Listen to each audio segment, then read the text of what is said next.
Bonjour Bruxelles, une dose d'humour. BX1. Bonjour Alexandra Van der Beek. Bonjour Fabrice, bonjour Charlotte. Merci d'être avec nous. Vous faites partie des humoristes qui ont enregistré une grande soirée qui s'appelle BX1 Comedy Club et qu'on pourra voir le 30 décembre sur l'antenne de BX1. Avant cela, votre chronique, optimisme ou naïveté, on va balancer entre les deux. Tout à fait, enfin à vous de décider en tout cas. Bonjour à tous, alors chers fidèles de BX1, amoureux de Bruxelles et fiers de l'être. Nous sommes aujourd'hui le 8 décembre, journée mondiale du climat et de l'Immaculée Conception.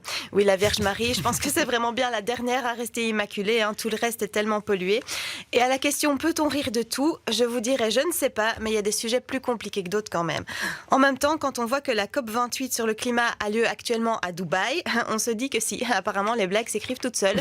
En plus, cette COP28 est présidée par le sultan Al-Jaber, qui n'est autre que le président de la compagnie pétrolière nationale des Émirats Arabes Unis. Donc niveau cohérence, on est super là. Quand je pense au climat, je pense à la fonte des glaces, aux microbes vieux de 400 000 ans qui réapparaissent et à la montée des eaux. Et j'ai une vision de Bart de Wever en bouée canard en train de supplier Bruxelles de le sauver. Help me, sauvez-moi. Allez, je vais faire un effort, je vais parler le français. Oui, je ne sais pas pourquoi, mais dans mon esprit, la montée des eaux s'arrête un peu avant Bruxelles et Bart de Wever s'exprime comme une Miss Belgique qui panique.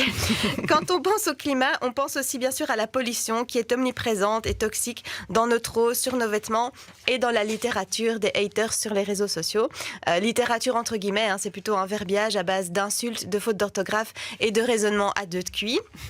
Et parallèlement, dans ce monde, on voit aussi la montée en puissance des intelligences artificielles et des robots intelligents qui se rebelleront tôt ou tard et décideront peut-être, sans doute, un jour d'éliminer la race humaine. J'espère qu'Arnold Schwarzenegger est encore en forme pour nous sauver, parce que si on doit compter sur Timothée Chalamet, on n'est pas rendu. Franchement, ça fait flipper.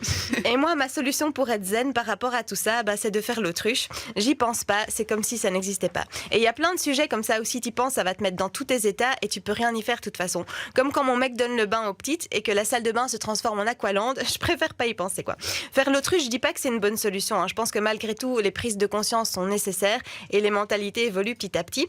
Il y a quelques années, on était partis en amoureux pour le week-end à Bari. Donc on avait pris l'avion aller-retour pour ne passer que 2 jours sur place, dont un jour enfermé dans la chambre d'hôtel parce qu'il pleuvait des cordes. Et on a passé notre temps à s'enfiler les chips du minibar et à s'entraîner à repeupler la planète. Ah, l'empreinte carbone.